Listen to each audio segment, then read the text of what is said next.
is food. And there are some foods that cause diabetes, and there are some foods that can heal diabetes. So what I'd like to begin with is looking at what is causing diabetes. And never in the history of mankind have human beings eaten so many carbohydrates. Food. What is the best food for a diabetic? Vegetables.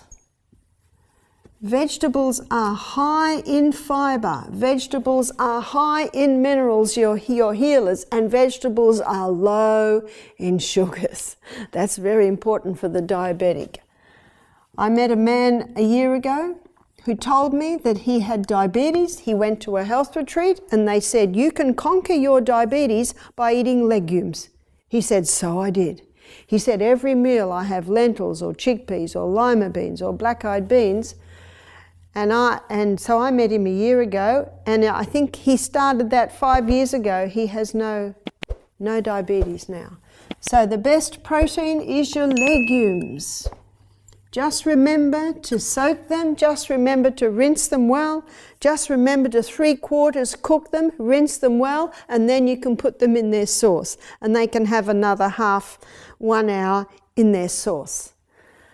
Barbara O'Neill begins her dietary recommendations with a strong emphasis on vegetables, particularly non-starchy ones.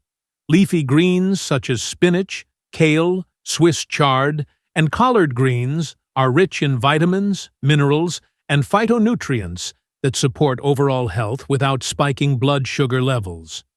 Vegetables like broccoli, cauliflower, zucchini, cucumber, and Brussels sprouts provide fiber that slows the absorption of sugar into the bloodstream, preventing sudden spikes in glucose levels.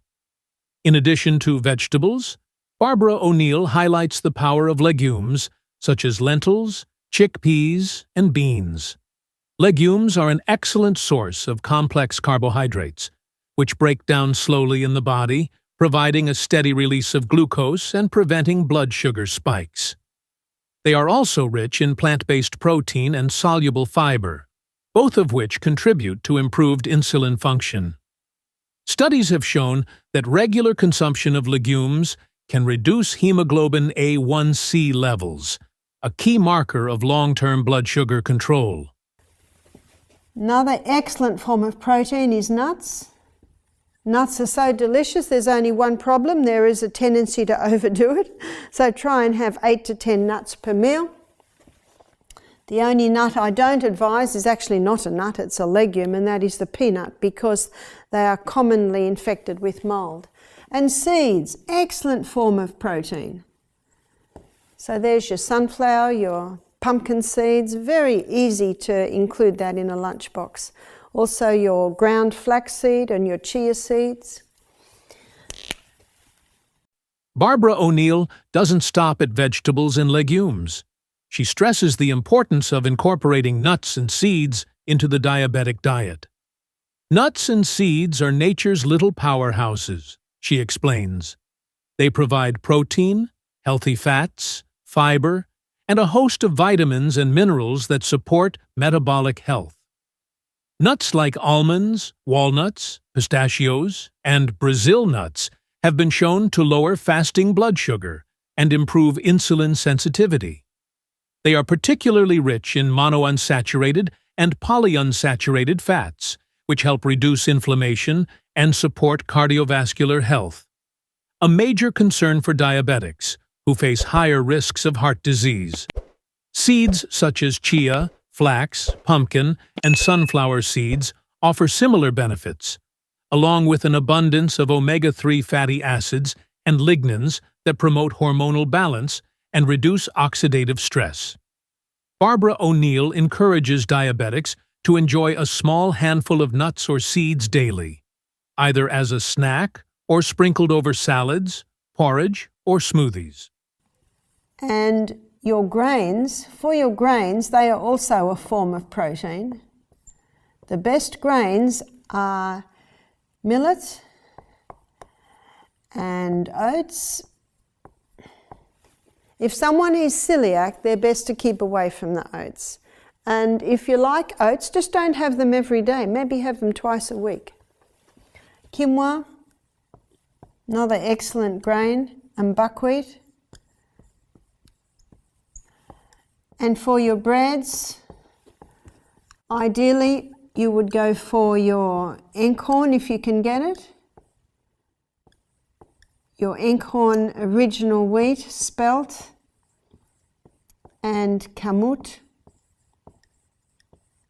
It is gluten that makes bread nice and elastic, but it is the gluten structure that has been changed and complicated really in the hybridized wheat. So these ones have a simple, less complex protein structure. And it's not, the gluten actually doesn't develop until the water goes on the protein, and that's when the gluten strands start coming out. So that's the best food, and I have seen many people conquer their diabetes by targeting this. Contrary to some low-carb advocates who caution against grains for diabetics, Barbara O'Neill makes a compelling case for including whole grains in moderation. Not all carbs are created equal. Whole, unrefined grains have their fiber and nutrients intact, which makes them an ally rather than an enemy in blood sugar management. Among her top grain recommendations are millet, oats, quinoa, buckwheat, barley, and amaranth. These grains are naturally gluten-free or low in gluten and have a low to moderate glycemic index, meaning they cause a gradual rise in blood sugar rather than a sharp spike. They are also high in fiber, which slows digestion and enhances satiety, helping diabetics avoid overeating. The last one is your fats. And the best fats are your nuts, your seeds, your avocados. And the two best fats to be eaten freely, and when I say freely, and I don't know anyone that can drink a cup of oil, so when I say freely, I'm really referring to the oils, the pure oils. So that's your coconut. They are concentrated, and so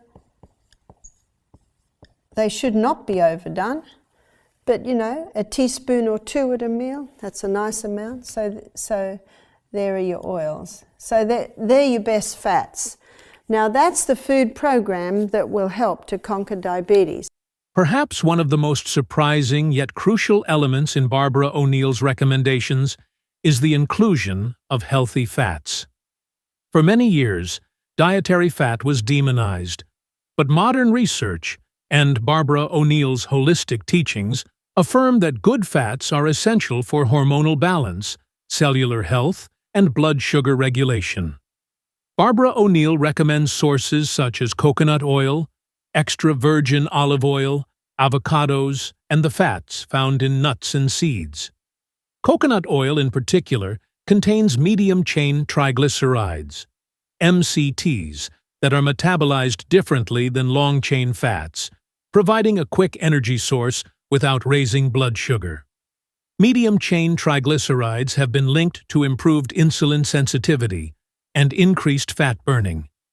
If you found value in today's video, please hit the like button, subscribe for more, and share this with your friends to spread the word.